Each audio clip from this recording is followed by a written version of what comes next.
Bienvenue dans Esprit Libre, Femme, Maman et bien plus encore, le podcast qui vous accompagne dans l'aventure d'être une femme moderne, maman et entrepreneuse. Je suis Catherine, fondatrice de Cat & Kiss 17 et aujourd'hui, j'ai la joie d'accueillir Asmahane, une femme lumineuse, entrepreneuse, maman et accompagnante sur le chemin du mieux-être.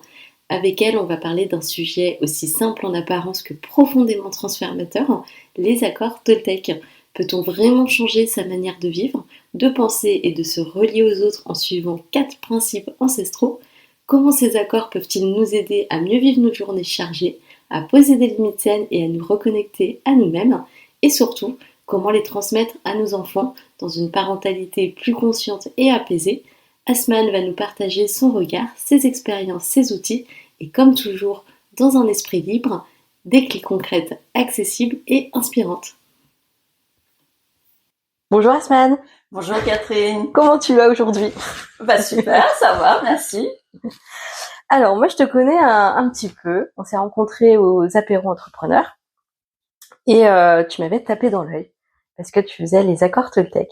Et donc je les ai lus une fois. D'ailleurs avant l'interview j'ai un peu révisé les accords Toltec et j'avais trouvé ça génial que quelqu'un puisse transmettre les accords Toltec. Est-ce que tu peux te présenter et dire ton métier, ce que tu fais? Voilà, moi je m'appelle Asmahane Zouti, j'ai bientôt 50 ans et je suis coach de vie. Voilà, pour les femmes, je précise. Et je trouve ça bien, enfin tu développeras de toute façon tout à l'heure, mais je suis ton Insta et c'est vrai qu'il y a ce petit truc avec les femmes où je trouve que tu as beaucoup à dire. Déjà au niveau de la féminité et sur ton parcours, que je trouve vraiment intéressant. Qu'est-ce qui t'a donné envie d'essayer les accords Toltec dans ton rôle de parent aujourd'hui, dans ton rôle de parent et en tant que femme? Déjà en tant que femme, alors certains vont m'en vouloir, mais on subit beaucoup plus de choses, que ce soit culturel, sociétal. Voilà. Et puis, il y a aussi malheureusement la force physique qu'on n'a pas toujours. Donc voilà. Donc il y a eu plusieurs choses en fait, d'événements dans ma vie que j'ai voulu passer. Et j'ai fini chez la psy comme beaucoup, mais ça me suffisait pas. Donc je suis passée par le développement personnel. Et avec le développement personnel, petit à petit, en fait, j'ai cheminé. Et il y a 3 ans, je me suis vraiment formée au coaching. Et là, j'ai vraiment développé une envie de connaître un peu plus la psychologie, comment avancer. Enfin voilà, le fonctionnement du cerveau. Enfin, c'est devenu hyper passionnant. Et donc, je n'arrête pas de lire. Et donc, l'an dernier, j'ai une sorte de burn-out. Et après 4 ans avec mon livre sur l'étagère, j'en avais entendu parler, voilà, comme toi, mais j'avais jamais passé le pas de le lire. Et là, j'étais prête, je pense, et je l'ai lu. Et là, c'était la révolution, la révélation. J'ai fait waouh. Et à chaque ligne, vraiment, c'était quelque chose. Je me suis dit, oh, mais c'est dingue. Mais tout le monde devrait apprendre ça à l'école. Enfin, c'est stupéfiant. Enfin, tout le monde devrait l'utiliser. Même mon conjoint m'en parlait en disant, ne pas prendre des choses personnellement, par exemple, mais que ta parole soit impeccable. Moi, dans l'enfance, j'ai connu le harcèlement scolaire. Mais je me dis, mais ça, on devrait l'apprendre, mais tout de suite aux enfants. Ça devrait faire partie des premiers livres de lecture, quoi. Et donc c'est pour ça que maintenant je transmets dans mes coachings et dans mes accompagnements les 4 accords. C'est vraiment quelque chose qui est hyper important pour moi. Et et puis on les applique comme on a envie en fait aussi. Hein. Moi de toute façon, je transmets et les gens choisissent de l'appliquer à leur manière. Les choses ne se font pas du jour au lendemain. Et on le dit, dans le 4e accord, fais de ton mieux. Donc voilà. Fais de son mieux. Et c'est vrai que ça, c'est quelque chose qu'on oublie. un peu dans le développement personnel, faut pas oublier que nous on transmet des choses. Après, chaque personne a un niveau de conscience différent. Chaque personne a un passé différent aussi. Et c'est vrai qu'on l'oublie des fois, je trouve. Et c'est vrai que les accords Toltec sont un peu là. Je vois là quand je l'ai relu là il y a pas longtemps, il y a des choses que j'avais oubliées. Je me suis dit mais en fait je l'applique plus celui-là. Pourquoi la vie, je pense. Les 4 accords Toltec en pratique. On va un peu en parler. Que ta parole soit impeccable. C'est quoi pour toi parler avec intégrité à tes enfants? Est-ce que tu peux nous donner un exemple concret? Parce que j'imagine que du coup avec tes enfants, tu essaies aussi de leur transmettre les accords Toltec. Oui, tout à fait. Comme je le disais tout à l'heure, je parlais du harcèlement scolaire, mais moi j'ai connu aussi que ta parole ne soit pas impeccable avec ma maman qui avait des propos vraiment durs envers moi. Je sais qu'elle a fait de son mieux aujourd'hui, mais c'était très dur en tant qu'enfant pour grandir, pour avoir confiance en soi et de dire des mots gentils. Et en fait, c'était vraiment ça, c'est que je ne suis pas parfaite et je m'arrête tout de suite en disant justement dans les accords Toltec, on dit si nous sommes parfaits tels que nous sommes et on apprend en fait tous les jours à avancer. Et c'est vraiment ça, transmettre dans la parentalité, c'est faire de son mieux et d'avoir une parole impeccable, c'est-à-dire que moi j'ai toujours dit, les camarades à l'école, on commence déjà par pas les insulter, quelle que soit leur origine, surtout moi en ayant des origines marocaines et ayant toujours vécu en France, en ayant un conjoint français aussi, pure souche, on va dire. La mixité est là. La religion n'est pas la même. Donc on commence par déjà transmettre ça, transmettre l'amour et le respect de l'autre et ne pas critiquer le physique, le nom et tout ce qui s'ensuit. Ça me semble vraiment normal en fait de transmettre ça à mes enfants. Voilà. Après c'est l'école. C'est l'école où là c'est plus différent, mais je te rejoins sur oui, ça devrait être un livre qui devrait être mis à disposition en fait à l'école et qui devrait être étudié au moins au collège, surtout au collège. Parce que je pense, ma fille n'est pas encore au collège, donc je ne sais pas encore comment ça va se passer, mais j'entends ce qui se passe avec d'autres parents au niveau du collège. Et là, je me dis oui, il y a un sérieux problème concernant le harcèlement scolaire où c'est limite en fait très démocratisé en fait de se moquer des autres, un petit peu. N'en fais pas une affaire personnelle. C'est pas toujours facile de ne pas prendre les comportements de ses enfants pour des attaques personnelles. Comment toi tu fais pour les gérer? Comme on a dit, quand on est enfant, on comprend pas forcément nos parents. On devient parents, nous ensuite. C'est ça. Et là, on se rend compte qu'ils ont fait peut-être de leur mieux. Tout à fait. C'est vraiment ça. Aujourd'hui, je me rends compte que j'ai beau dire des choses sur ma mère, par exemple, je me dis je comprends mieux aujourd'hui. Et moi, je fais de mon mieux. Donc, moi, j'ai pris les accords Toltec et le développement personnel pour faire de mon mieux et transmettre quelque chose de différent. Et nous sommes l'exemple des enfants.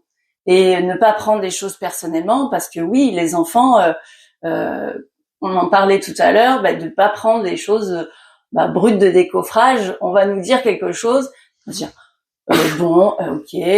Surtout les enfants connaissent pas au départ comment gérer leurs émotions et de vraiment dire. Je le dis souvent, par exemple en coaching. Quelqu'un te fait une queue de poisson.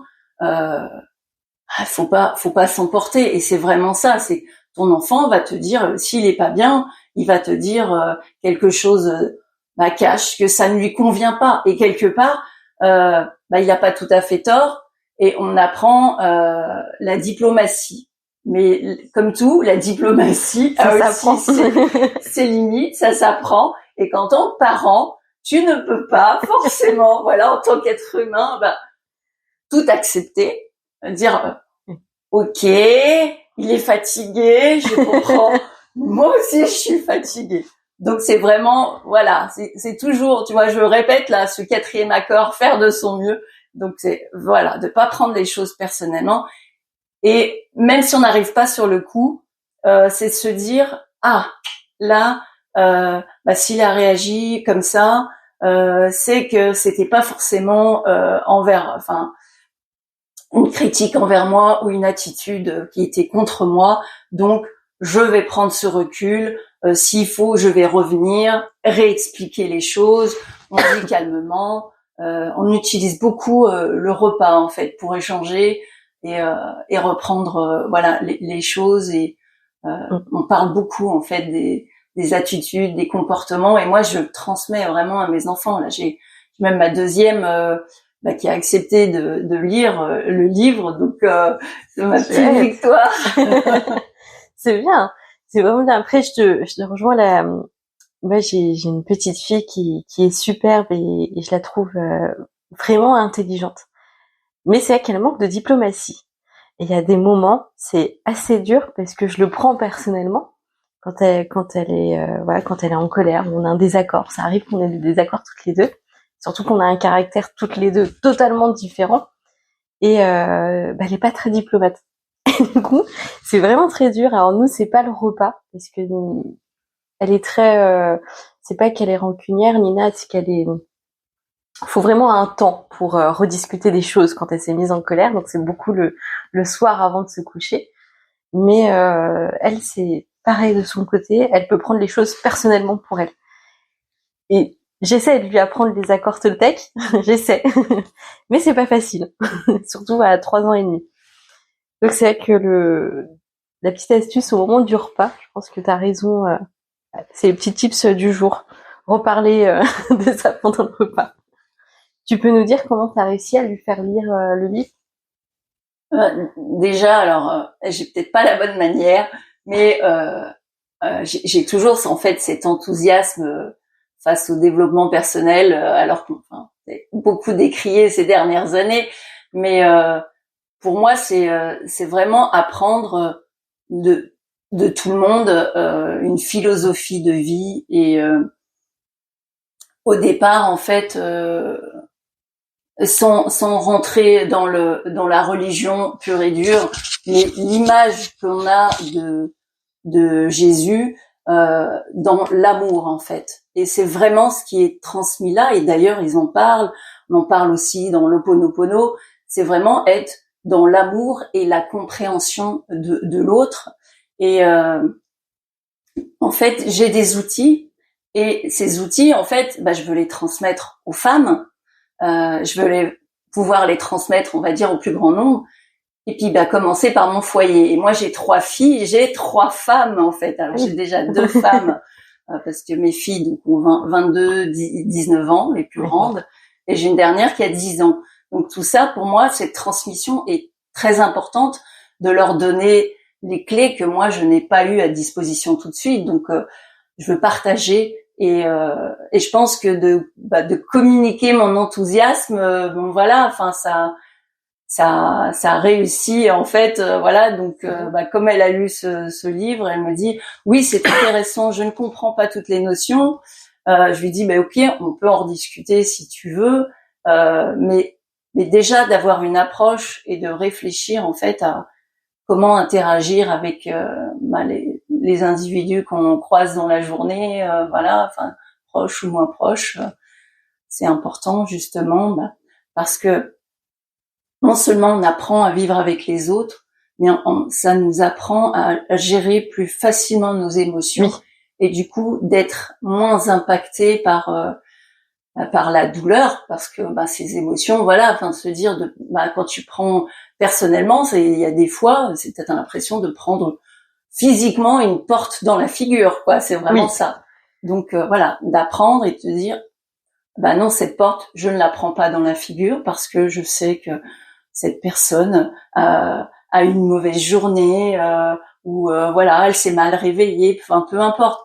Et on est tous comme ça. Et puis on a tous aussi notre bagage de départ qui fait que on est influencé par ce qu'on nous a appris. C'était vraiment la nourriture spirituelle, on va dire. Ne fais pas de suppositions. Comment tu encourages tes enfants à dire ce qu'ils pensent vraiment? Moi, je suis toujours partie de ce postulat. Dis toujours en fait, déjà, si t'as un problème, viens me voir. On gérera après.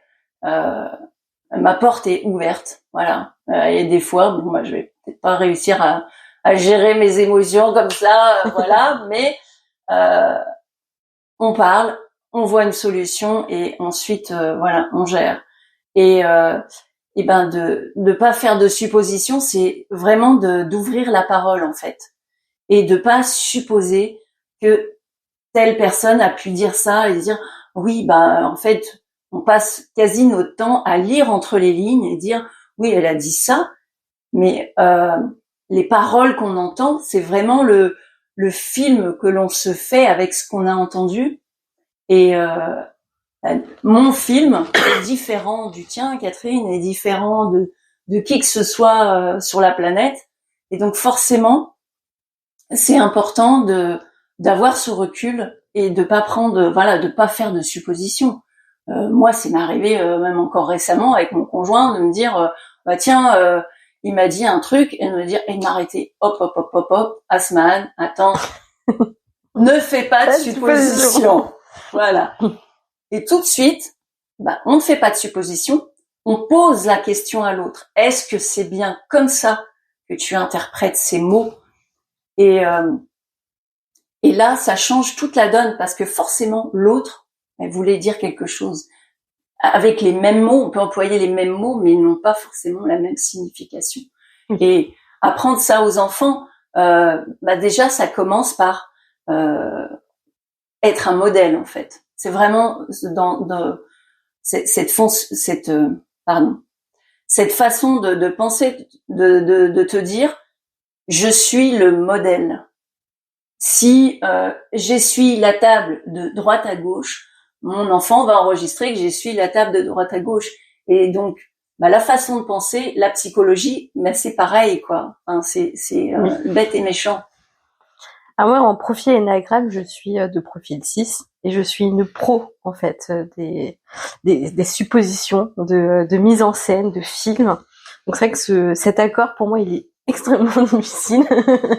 Et c'est pas celui que j'arrive à mettre en place. C'est pas, mais voilà, je sais pourquoi et tout ça, mais pour moi, c'est pas celui qui est le plus facile. Fais toujours de ton mieux. On est tous imparfaits, même quand on est parents. Comment tu arrives, toi, à accepter tel que tu es et à le transmettre, du coup, à tes enfants et aux femmes? Alors, pas évident. Quand on a grandi, en fait, dans la critique constante et ben c'est vraiment d'avoir, en fait, cet amour de soi et de se dire, je fais de mon mieux. Parce que de toute façon, et même si on est beau, imparfait, bah de faire de son mieux, ça te permet de relativiser, quel que soit l'accord et quel que soit ce que tu étudies ou que tu fais dans la vie. En fait, c'est vraiment d'avoir cet amour, cette indulgence, cette compassion. Comme je disais tout à l'heure, d'être tout amour, c'est vraiment ça. C'est de commencer, en fait, tu es le pilier de ta vie. Et voilà, c'est vraiment de transmettre ça. On est pilier de sa vie et commencer à se regarder dans le miroir avec amour et compassion et de se dire j'ai fait comme ça, mais moi aussi je peux avoir une mauvaise journée, moi aussi j'ai mal dormi, mais le plus important c'est j'ai pris ce recul, je me suis dit ah bah ouais aujourd'hui bon bah c'était pas comme je voulais. Bon c'est pas grave. Next, je sais que demain est un autre jour et que je peux m'améliorer. Le plus important, en fait, c'est de s'améliorer et être dans un maximum de croissance chaque jour. Il n'y a pas... alors, on va arriver sur la fin du podcast et j'aurais aimé avoir, si tu le souhaites, en fait, donner ton avis sur la position de la femme aujourd'hui. Il n'y a pas longtemps, c'était la journée internationale des droits des femmes. À mon sens, donc moi j'avais fait un podcast là-dessus où j'avais été déçue de certains comportements. Est-ce que tu peux nous donner ton avis sur la position aujourd'hui de la femme? Est-ce que tu penses que ça a évolué ou pas du tout? Ou est-ce que est-ce qu'on se restreint encore plus? Est-ce que Alors, c'est un peu compliqué. Moi, en fait, mon avis, c'est que je ne ferais pas ce métier si la position de la femme était à son summum. Et bien sûr, il y a encore beaucoup de violences faites aux femmes, verbales, physiques. On a la chance de vivre dans un pays quand même, entre guillemets, civilisé. Bien sûr qu'il y a des femmes maltraitées encore dans notre pays, mais nous avons quand même la chance de vivre sur ce territoire et on ne peut pas, on ne peut pas aider tout le monde, mais de commencer en ouvrant la parole, en échangeant justement avec les femmes. Moi, c'est pour ça que quand je travaille, j'essaye de travailler avec des femmes, et pas qu'en coaching, hein, mais d'intervenir avec d'autres thérapeutes pour donner un peu plus de place aux femmes. Moi j'ai connu la violence physique, verbale. J'ai été avec un pervers narcissique. J'ai connu beaucoup de maltraitance. Et c'est pour ça que c'est important pour moi de dire à la femme. Et à chaque fois on me dit mais pourquoi tu t'occupes des femmes et pas des hommes? Je dis déjà je suis une femme et je compatis en fait. Et mon but, d'aider la femme à reprendre sa place. Et même si c'est une femme, déjà, ce sera une victoire. Ça sera déjà une victoire, mais exactement. Alors ouais, je te rejoins mais totalement là-dessus. Même si c'est une femme, hein, c'est déjà beaucoup. Donc tu me dis que tu as choisi les femmes parce que tu as malheureusement subi donc des violences physiques, verbales et tout ça. Si tu devais donner un conseil du coup à ces femmes là qui subissent encore des violences, ce serait quel conseil que tu leur donnerais? Même si c'est difficile, aimez-vous, croyez en vous, et surtout, sachez, même si ça peut sembler bizarre, si vous vivez un moment difficile à l'instant T, il y a toujours de la lumière au bout du tunnel. Toujours. Comme après la pluie, le beau temps. Exactement. On va parler des bénéfices et des défis. Si tu devais citer un seul avantage à avoir adopté les accords Toltec, ce serait quoi? De vivre plus en harmonie déjà dans mon propre foyer et avec autrui. Et de pouvoir avoir un autre outil à transmettre dans mes coachings. Si y a une personne là qui a envie de commencer les accords Toltec, ce serait quel conseil que tu lui donnerais pour appliquer ces principes en tant que parent? Déjà de commencer le lire, avoir une première lecture et même une deuxième, et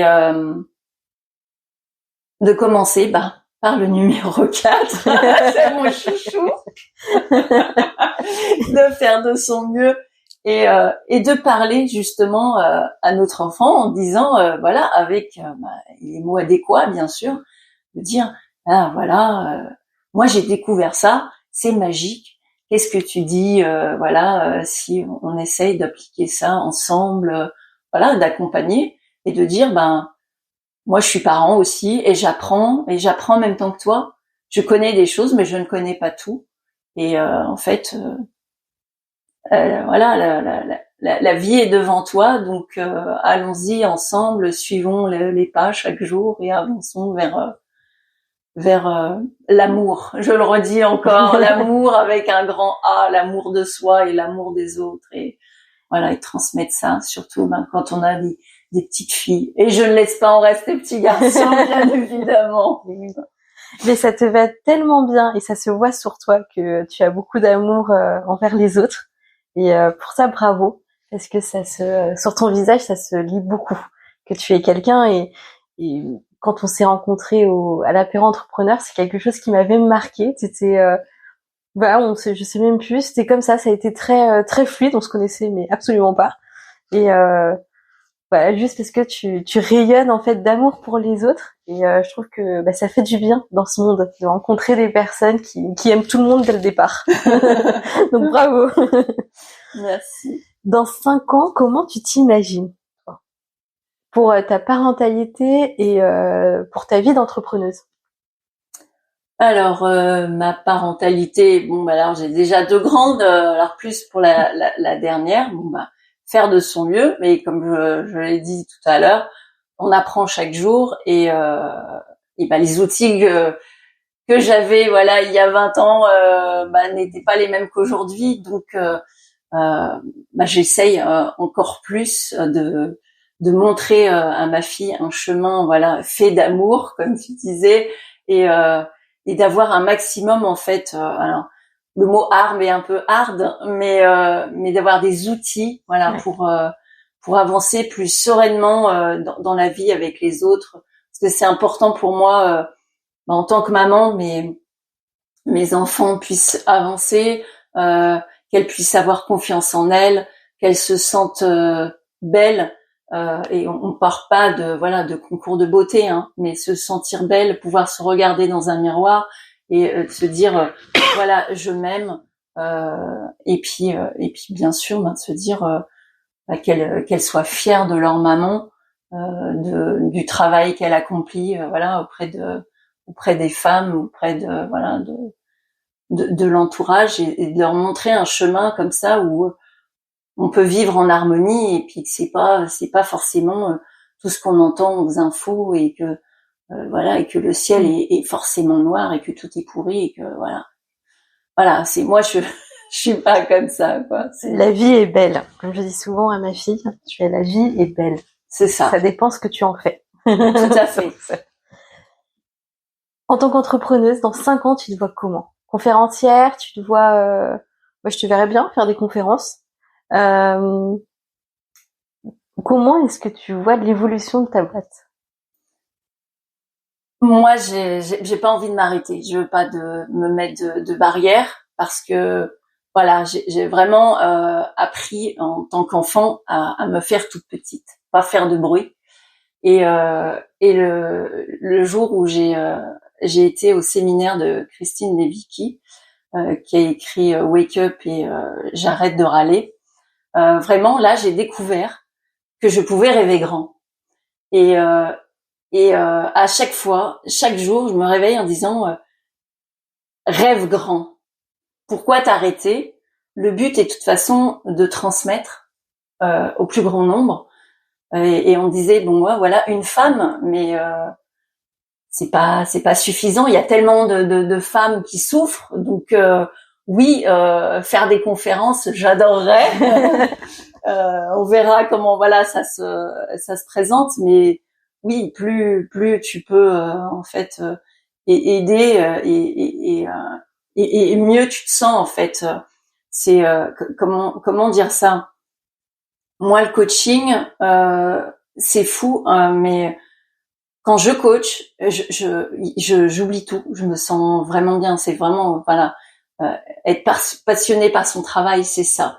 C'est je suis arrivée à des moments à 30 secondes avant de commencer mon coaching où j'étais malade comme un chien, de commencer et d'oublier en fait que j'avais mal et je n'avais plus mal et plus rien. C'était comme prendre du paracétamol et voilà. Enfin, c'était magique alors que c'est quelque chose de naturel et de pouvoir transmettre et de lire un sourire en fait sur une personne. Enfin, c'est magique. Je crois qu'il y a rien de plus magique sur un enfant. C'est merveilleux, mais sur une femme qui, tu te dis, c'est une petite fille qui a souffert et à chaque fois je vois des gens autour de moi et je me dis mais pourquoi les gens souffrent comme ça aujourd'hui? Et j'aimerais que ça puisse changer et que tout le monde se dise, comme tu dis à ta fille, que la vie est belle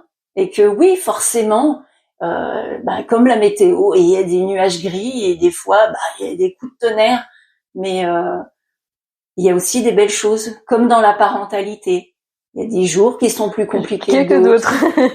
Mais pour rien au monde, je ne reviendrai en arrière. Et voilà, j'adore mes enfants et être maman, c'est magique. Et être coach, c'est magique. Donc transmettre tout ça, c'est pour moi, c'est vraiment le but. Et toi, tu as l'expérience du coup de maman, donc 3 enfants, 3 filles, c'est ça? Donc tu as 2 grandes, une petite. Pour les jeunes mamans qui arrivent, là, qui sont mamans il y a quelques mois, ce serait quoi le meilleur conseil que tu pourrais donner à une jeune maman, d'après ton expérience? Le meilleur conseil déjà qu'on m'ait moi donné, c'est de se faire confiance. Et je l'ai vraiment expérimenté dans l'allaitement. Donc j'ai allaité mes 3 enfants et la première, en fait, je me suis dit, je veux allaiter parce que pour moi c'était la continuité de la grossesse. Et vraiment, c'est de se dire, de se faire confiance, parce que il y a des expériences où je suis arrivée à la PMI et on m'a dit, oui, mais vous êtes sûr que vous l'alimentez bien votre fille, parce que avec l'allaitement et patati et patata, je vais pas rentrer dans les détails. Et le jour où on m'a dit, fais-toi confiance.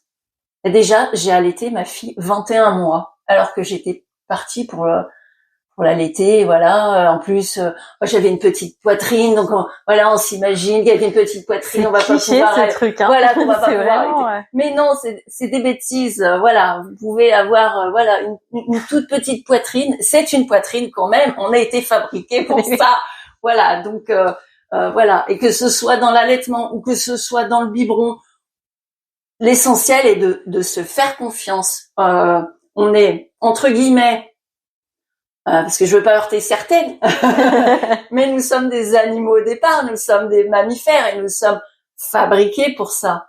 Et de suivre son instinct, en fait. Voilà, nous sommes connectés. On parle de vraiment de gènes et de transmission entre la mère et l'enfant lors de la grossesse qui se continue. Vous allez me dire, mais comment, par exemple, la nuit, avant même que votre enfant il ait prononcé le moindre son, vous savez qu'il va se réveiller et que c'est l'heure de la tétée. Bah, moi c'est magique, quoi. Voilà, donc c'est avec le biberon.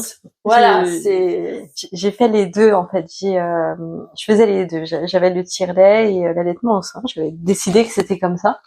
Mes raisons, elles sont très simples, c'est que j'avais envie que Sylvain, en fait, donne aussi le biberon et tout ça. Donc c'était en accord tous les deux, hein. Il n'y avait pas de... Et même avec le biberon, je me réveillais genre 5 minutes avant, 10 minutes avant, où je savais qu'elle allait avoir faim. Et je le savais parce que j'avais mal à la poitrine. Ça me réveillait. Donc c'est vrai que c'est assez magique, en fait, ce truc de maman. Merci Asman. Est-ce que tu pourrais nous dire où est-ce qu'on peut te retrouver? Alors vous pouvez me retrouver sur Facebook ou sur Instagram, surtout sur Instagram, on va dire, sur la page My Wonder Power. Merci beaucoup Asman, c'était super. Je t'en prie, c'est avec grand plaisir. Merci à toi Catherine. Bonne journée. Ce que je retiens, c'est que ces accords, aussi simples soient-ils, sont comme des petits cailloux blancs sur le chemin. Des repères doux, puissants, qu'on peut toujours retrouver quand ça tangue, quand c'est flou, ou quand on a juste besoin de revenir à soi. Merci infiniment Asman pour ta présence, ton regard apaisant et cette façon si fluide de relier spiritualité et quotidien. Et merci à toi qui écoutes ce podcast dans ta voiture, en marchant, pendant ta pause, ou peut-être en préparant le repas. Merci d'être là. Fidèle ou de passage, c'est une joie de te savoir à l'écoute. Si tu veux réagir à cet épisode, partager ce que ça t'a évoqué ou si tu veux qu'on parle d'un thème en particulier dans un prochain épisode, tu sais où trouver sur Instagram KatandKiss17. On se retrouve très vite pour un nouvel épisode d'Esprit Libre et d'ici là, prends soin de toi, avance à ton rythme et n'oublie pas, tu es déjà en train de faire de ton mieux et c'est déjà beaucoup.